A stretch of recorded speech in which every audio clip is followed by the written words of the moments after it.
Hey everyone, welcome. Today in the workshop we are painting. This is one of the steps that I have been really looking forward to. So I wanted to give you, before we start in the actual painting, I wanted to give you kind of an overview of the color scheme I'm thinking about. I started off with, I should take a step back. When I first started this project, I wanted to try to be as quote unquote authentic as I could be to the movie paint scheme. So I decided I would do a Google search to find out what the actual colors were. Well, as many of you who have done this project probably already know, that is a massive rabbit hole. I spent days, weeks looking at websites, reading articles, and I immediately decided two things. One, I was never going to get the actual real perfect colors. And two, I don't think it mattered as much as I thought it did in the beginning. So I have reverted back to taking my cues from the box that the model came in. Now, the box says on it right off the jump that some of these or all of these colors may have been enhanced for contrast purposes. But I really like the green scheme of this, right? I really like these three green colors. I like how they look on the model with all of the geometric shapes.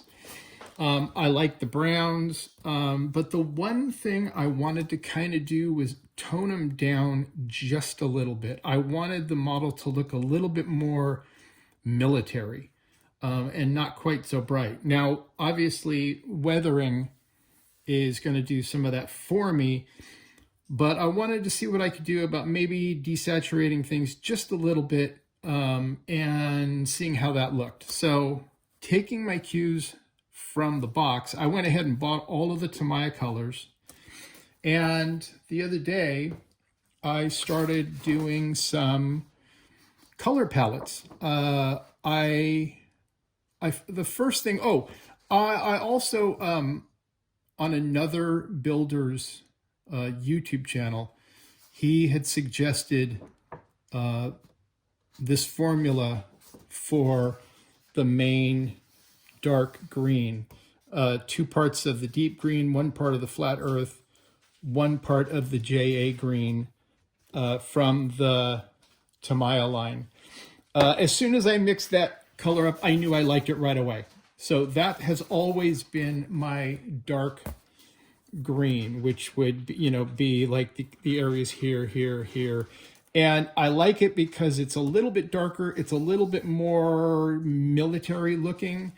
And that one I liked right away. So I decided to start fooling around with some of the formulas for the middle and the lighter color. Because like I said, there's 3 in the color scheme. There's 3 greens that I can see. So long story short, I did some mixing. I ended up really liking this middle color. I used the flat green, and instead of using white to lighten it, I wanted to kind of keep it warm and keep it more military, like an olive drab. So I used the flat green and buff, and I think it came out really nice. So that is my middle green. And then I fooled around a lot with what I liked about the light green. And I tried doing 3 parts of the buff instead of 2 parts. It wasn't quite enough of a contrast. And then I decided to actually use white. And I'm really pleased with how it came out. It makes for a nice, it's still not overly saturated, but it makes for a nice contrast on against the dark green and the middle green. So this palette right here is my finished palette. with all the experiments that I did. So we have the dark green here, which is the 2 parts XF26, 1 part XF5, 1 part XF13. We have the middle green, which is 1 part XF5, 1 part XF57. That's the flat green and the buff. Then we have the lighter green, which will be, the light green is obviously, you know, these highlighted areas here and here. And that is just 1 part of the XF5, which is the flat green, and then just 1 part regular white. So those are my greens. Now for the browns, I really like these, but like I said, I wanted to kind of tone the saturation down just a little bit. There was a gentleman on the 1/350 scale Katinga Chronos 1 build Facebook group page who had posted some pictures of his build, and he had used Tamiya XF9 Hull Red for some of the accent areas, and I just thought it was brilliant. It really played off nicely against the rest of his paint scheme. So I went ahead and got a pot, and I decided to mix the XF57, the buff, with 1 part of the XF9 Hull Red, and I really like how it came out. So this color right here is going to be my version of this. A little darker, a little less saturated, a little less bright. And then the just the regular XF57 buff is going to be my color for all of these highlighted areas here and up on the Cobra head. So that takes care of the greens and the browns. And then for the places like the rear of the secondary hull where the impulse engines and the aft torpedo is, I decided to go with a combination of 1 part XF57 buff with 1 part XF84 dark iron. I like how that looks. It looks, it still has some warmth to it, but it's a very different color. I think it will stand off nicely against everything else. And then the XF84 dark iron, that will be for some accent colors. And the XF69, which is the NATO brown, will be what I use for, like, for instance, I've already used it on the grill area of the impulse engine housing. That's also going to be what I use for this area on the boom and some of the other areas in the impulse housing and so on and so forth. The XF17, which is the sea blue, will be what I use for the rear areas of the nacelles. So now that I have my color palette ready to go, the next step I did was mixing up some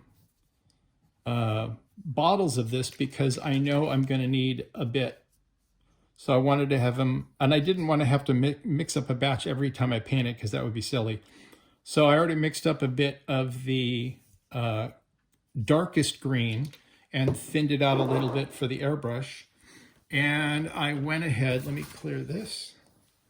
I went ahead and sprayed these 5 polygons on either side of the aft hull. Oh yeah, and I also bundled up and tied off all of the wires and cables so those won't be in the way, and mask this off. I'm following the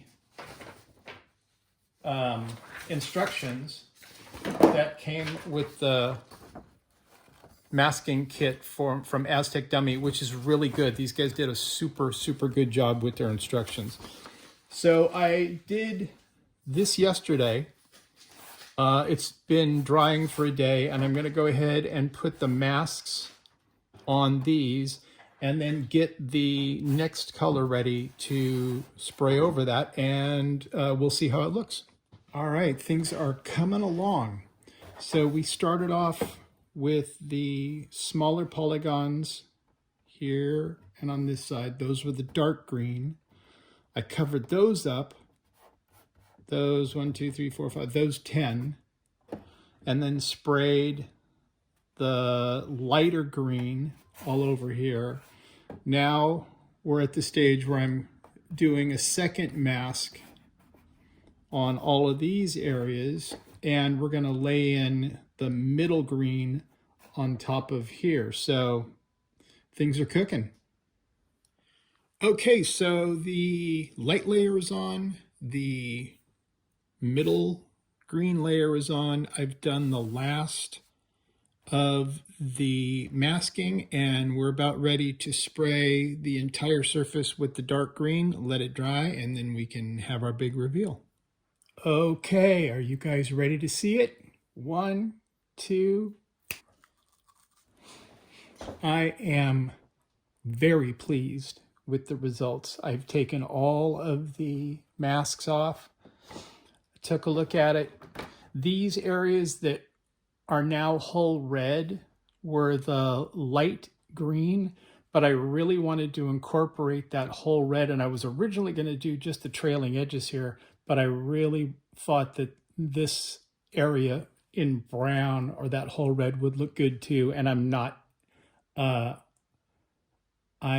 not unhappy with the results. They came out really nice.